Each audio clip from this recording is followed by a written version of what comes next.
Hey everyone, कैसे हो आप लोग। मैं हूं मोनिका। और जैसा कि आप लोग जानते हैं, हम लोग साइंस के वन लाइनर क्वेश्चंस की प्रैक्टिस कर रहे हैं। इसमें काफी सारे क्वेश्चन की प्रैक्टिस हम लोग पहले कर चुके हैं। और अभी जो हमारा टॉपिक चल रहा है, जिस टॉपिक की हम यहाँ पे प्रैक्टिस कर रहे हैं, वो है विद्युत धारा। इसकी एक वीडियो ऑलरेडी मैं कल अपलोड कर चुकी हूँ। बाकी का इससे आगे के क्वेश्चन जो है वो हम आज रिवाइज करेंगे। ठीक है, तो चलिए हम चलते हैं अपने क्वेश्चन की तरफ। घरेलू विद्युत तार स्थापन मूलतः समांतर संबंधन है। घरेलू विद्युत तार स्थापन मूलतः समांतर संबंधन है। उसके बाद नेक्स्ट क्वेश्चन है, घरेलू विद्युत सप्लाई के दौरान काले रंग का आवरण युक्त तार है। घरेलू विद्युत सप्लाई के दौरान जो काले रंग का आवरण युक्त तार होता है वो कैसा होता है? वह जो है वो उदासीन तार होता है। कैसा तार होता है? उदासीन तार होता है। नेक्स्ट क्वेश्चन है, मानव शरीर के विद्युत प्रतिरोध के परिमाण की कोटि है। मानव शरीर के विद्युत प्रतिरोध के परिमाण की कोटि है क्या? 10⁶ ओम, 10⁶ ठीक है। उसके बाद नेक्स्ट क्वेश्चन है, सामान्य ट्यूबलाइट में होती है। सामान्य ट्यूबलाइट जो होती है उसमें क्या होता है? उसमें ऑर्गन के साथ मर्क्यूरी वेपर भी होता है। क्या होता है? ऑर्गन के साथ उसमें मर्क्यूरी वेपर भी होता है। उसके बाद सीएफएल का पूर्ण रूप है। यहाँ पे क्या है, सीएफएल की जो है वो आपसे फुल फॉर्म पूछी गई है। तो सीएफएल की फुल फॉर्म क्या होती है? Compact fluorescent lamp. Compact fluorescent lamp. उसके बाद हमारे यहाँ पे एक कथन आया हुआ है, light emitting diode. Light emitting diode यानी एलईडी, है ना। एलईडी की फुल फॉर्म क्या होती है? एलईडी की फुल फॉर्म आप लोग याद कर लीजिए। मुझे पता है ज्यादातर स्टूडेंट ऐसे होंगे, बल्कि 100 में से 70% स्टूडेंट ऐसे होंगे जो एलईडी एलईडी बोलते तो डेली हैं, डेली इस वर्ड का यूज भी करते हैं, लेकिन उनको फुल फॉर्म नहीं पता होगी कि एलईडी की फुल फॉर्म क्या होती है। तो क्या होती है? लाइट एमिटिंग डायोड, है ना, light emitting diode. Lamp compact fluorescent lamp. Fluorescent lamp यानी सीएफएल। एलईडी और सीएफएल की जो फुल फॉर्म है यहाँ से याद कर लीजिए। सीएफएल की फुल फॉर्म क्या होती है? कॉम्पैक्ट फ्लोरिसेंट लैम्प, है ना, की तुलना में अधिक लंबी सेवा अवधि प्रदान करते हैं। ठीक है। उसके बाद नेक्स्ट कथन दे रखा है, लाइट एमिटिंग डायोड यानी LED lamp compact fluorescent lamp CFL की तुलना में अधिक ऊर्जा दक्ष होती है। ठीक है। अब इसमें क्या है, कथन ए तथा कारण आर दोनों ही सही है। तथा कारण आर कथन ए का सही स्पष्टीकरण है। तथा कारण आर जो है कथन ए का जो है वो सही स्पष्टीकरण है। उसके बाद हम नेक्स्ट क्वेश्चन की तरफ चलते हैं। फ्लोरेसेंट ट्यूब में भरी होती है। फ्लोरेसेंट ट्यूब जो होती है ना, उसमें क्या भरी होती है? यानी प्रतिदीप्ति बल्ब में क्या भरा होता है? मरकरी और नियॉन। फ्लो फ्लोरेसेंट ट्यूब जो होती है ना, फ्लोरेसेंट ट्यूब जो होती है, मतलब सीएफएल जो होती है, तो सीएफएल में क्या क्या भरा होता है? सीएफएल में जो है वो मरकरी और नियॉन गैस भरी होती है। उसके बाद एक बिजली के बल्ब की अपेक्षा एक फ्लोरेसेंट ट्यूब को अधिमान यानी प्रेफर्ड दिया जाता है, क्योंकि फ्लोरेसेंट ट्यूब बिजली के बल्ब की अपेक्षा विद्युत ऊर्जा का प्रकाश ऊर्जा में परिवर्तन अधिक मात्रा में करती है। उसके बाद नेक्स्ट क्वेश्चन है हमारा, श्वेत प्रकाश को नली में पैदा करते हैं। श्वेत प्रकाश को नली में पैदा करते हैं कैसे? तंतु को गर्म करके। तंतु को गर्म करके क्या करते हैं? श्वेत प्रकाश को नली में परिवर्तित करते हैं, है ना। उसके बाद नेक्स्ट क्वेश्चन है, विद्युत बल्ब के अंदर होता है। विद्युत बल्ब के अंदर क्या क्या होता है? विद्युत बल्ब के अंदर जो होता है वो नाइट्रोजन और ऑर्गन गैस होती है। कौन सी? नाइट्रोजन एवं ऑर्गन गैस होती है। उसके बाद नेक्स्ट क्वेश्चन है, प्रदीप्त नलिकाओं के साथ चौक आसंजित होता है। चौक कुंडली लाइन वोल्टता बढ़ाती है। चौक कुंडली जो है वो क्या करती है? वो लाइन की वोल्टता को बढ़ाती है। उसके बाद नेक्स्ट यहाँ पे दे रखा है, प्रकाश उत्पन्न करने के लिए सीएफएल पारावास्प और संदीपक का प्रयोग करते हैं, जबकि एलईडी लैंप अर्धचालक पदार्थों का प्रयोग करता है। ठीक है। उसके बाद नेक्स्ट दे रखा है, सीएफएल की औसत जीवन अवधि एलईडी लैंप से बहुत अधिक होती है। जो सीएफएल है उसकी जीवन अवधि है वो क्या है? वो एलईडी लैंप से बहुत अधिक होती है ना। उसके बाद हमारा नेक्स्ट यहाँ पे है, एलईडी लैंप की तुलना में सीएफएल कम ऊर्जा सक्षम है। एलईडी जो होती है ना, उसकी कंपैरिजन में अगर देखा जाए तो जो सीएफएल है वो कम ऊर्जा सक्षम है। उपयुक्त में से सही कथन है कौन सा? पहला और तीसरा। पहला और तीसरा जो कथन है वो बिल्कुल सही कथन है। उसके बाद ठीक है, चलिए अब हम चलते हैं अपने नेक्स्ट क्वेश्चन की तरफ।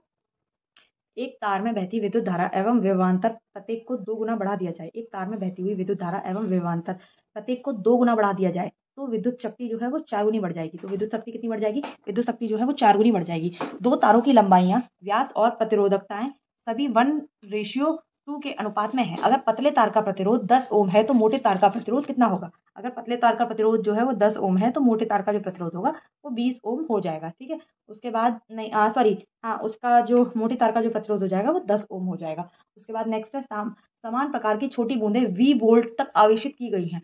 समान प्रकार की जो छोटी बूंदें हैं वो वी वोल्ट तक आवेशित की गई हैं। यदि एन बूंदें मिलकर एक बड़ी बूंद बनाती हैं तो इस बूंद का विभव होगा।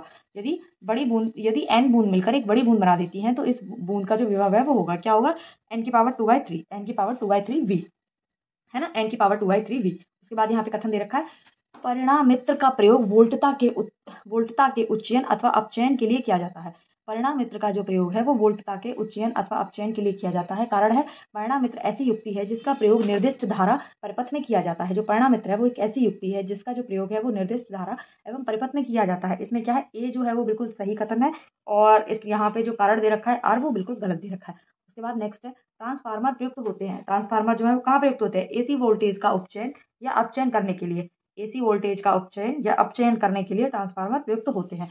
उसके बाद 8423266653 ट्रांसफार्मर का उपयोग होता है। उसके बाद है प्रत्यावर्ती धारा विभव को ऊंचाई अथवा अपचाई करने के लिए, प्रत्यावर्ती धारा के विभव को ऊंचाई अथवा अपचाई करने के लिए, है ना। उसके बाद है नेक्स्ट क्वेश्चन, कुछ युक्तियां एवं संबंधित ऊर्जा रूपांतरण नीचे कर दिए गए हैं। कुछ युक्तियां एवं जो संबंधित ऊर्जा है उनका जो रूपांतरण है वो नीचे कर दिया गया है। कैसे? इलेक्ट्रिकल जनरेटर यांत्रिक से विद्युत, इलेक्ट्रिकल जनरेटर यांत्रिक से विद्युत। उसके बाद दूसरा है इलेक्ट्रिकल मोटर विद्युत से यांत्रिक। तीसरा है डीजल इंजन प्रकाश से विद्युत। और चौथा है सोलर सेल रासायनिक से यांत्रिक परिवर्तन, है ना। उसके बाद उपयुक्त युग्मों में से सुमेलित है क्या? पहला और दूसरा जो है वो बिल्कुल सुमेलित है। उसके बाद है प्रत्यावर्ती धारा उपयुक्त नहीं है। प्रत्यावर्ती धारा जो है वो उपयुक्त नहीं है। किसके लिए उपयुक्त नहीं है? स्टोरेज बैटरी को चार्ज करने के लिए। किसके लिए? स्टोरेज बैटरी को चार्ज करने के लिए। उसके बाद नेक्स्ट क्वेश्चन है, प्रत्यावर्ती धारा को दिष्ट धारा में परिवर्तित करने वाली युक्ति को कहते हैं। प्रत्यावर्ती धारा को दिष्ट धारा में परिवर्तित करने वाली जो युक्ति होती है उसे क्या कहा जाता है? उसे रेक्टिफायर कहा जाता है। क्या कहा जाता है? रेक्टिफायर कहा जाता है। उसके बाद नेक्स्ट अभिकथन है, भारत में विद्युत वितरण कंपनियां विद्युत खपत की गणना KWH यानी किलोवाट घंटे में करती हैं। कारण क्या दे रखा है? भारत में विद्युत प्रणाली 60 हर्ट्ज आवृत्ति पर काम करती है। भारत में जो विद्युत प्रणाली है वो 60 हर्ट्ज आवृत्ति पर काम करती है। तो इसमें क्या है? ए सही है लेकिन आर इसमें गलत है। उसके बाद नेक्स्ट क्वेश्चन है हमारा, विद्युत खपत को बढ़ते क्रम में प्रदर्शित कर रहा है। क्या? पंखा, टेलीविजन, विद्युत प्रेस, इलेक्ट्रिकल केतली। पृथ्वी के चुंबकीय क्षेत्र का कारण क्या होता है? जो पृथ्वी है उसके चुंबकीय क्षेत्र का कारण क्या होता है? भूकरोड़ के अंदर की चक्राक धारा है। भूकरोड़ के अंदर की जो चक्राक धाराएं होती हैं उनको कंट्रोल करना क्या कहलाता है? उनको कंट्रोल करना जो है वो पृथ्वी के चुंबकीय क्षेत्र का कारण है। ठीक है, तो आज की वीडियो में जो है वो हम सिर्फ इतने ही क्वेश्चन लगाएंगे। बाकी के जो रेस्ट बचे हुए क्वेश्चन है वो जो है वो हम कल की वीडियो में लगाएंगे। और इसमें भी हमारे काफ़ी सारे क्वेश्चन हो चुके हैं, तो मैंने जितनी भी पुरानी वीडियो पढ़ाई हैं, जितने भी प्रैक्टिस सेट आपको लगवाए हैं, तो प्लीज़ आप लोग एक बार रिवीजन के तौर पर उन सारे नोट्स, उन सब सारी पुस्तकों को जो है वो एक बार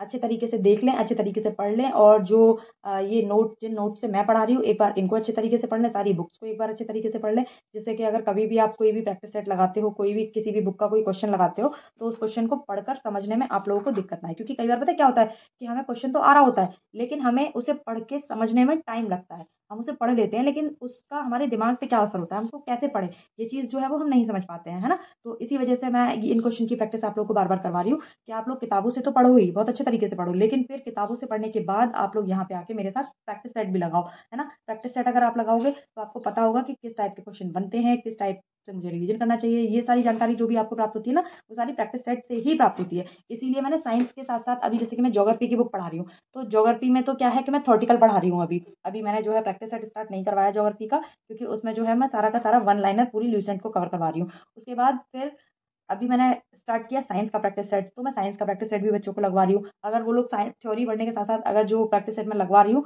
तो ये है कि उनको कोई दिक्कत नहीं आएगी उसमें, है ना। और फिर उसके बाद अभी जो है वो मैंने हिंदी के भी क्वेश्चन की प्रैक्टिस कराना स्टार्ट कर दिया है। जो भी स्टूडेंट ऐसे हैं जो मतलब जिन भी एग्जाम्स की प्रिपरेशन कर रहे हैं, अगर उसमें हिंदी सब्जेक्ट आता है तो आप मेरी ये वाली वीडियोस जरूर देखिएगा। इन वीडियोस में क्या है, 100 क्वेश्चन का एक प्रैक्टिस सेट है, और मैंने बाकायदा उस प्रैक्टिस सेट से ही आप लोगों को क्वेश्चन लगवाए, कहीं से कोई इधर उधर का कंटेंट मैंने नहीं लिया है। सिर्फ और सिर्फ एनसीईआरटी बेस्ड ही मैंने कंटेंट लिया है। ठीक है, तो जो आज की वीडियो है इसे हम यहीं पे विराम करते हैं। अगर वीडियो अच्छी लगी हो तो लाइक कर दीजिएगा, चैनल को सब्सक्राइब कर दीजिएगा, और बाकी का मिलते हैं हम कल की वीडियो में। आज के लिए धन्यवाद।